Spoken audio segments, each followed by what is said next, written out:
आता इथं माझी बहीण आहे छकुली दीदी, इथं आहे सोनी दीदी, इथं सोनी दीदी, इथं माझे दिव्यम भाऊ आहेत, इथं अर्णव भाऊ आहे, अर्णव दादा आहे तिथं,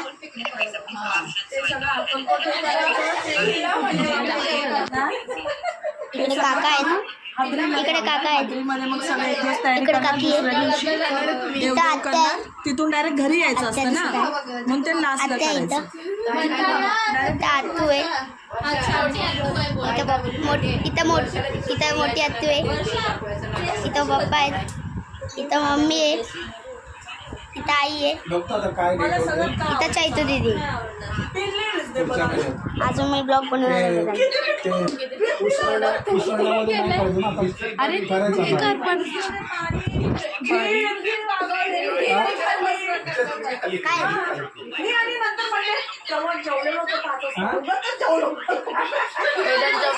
लाईक करा, शेअर करा, सबस्क्राईब करा आणि त्याला मोठं करा, त्याला फेमस करा.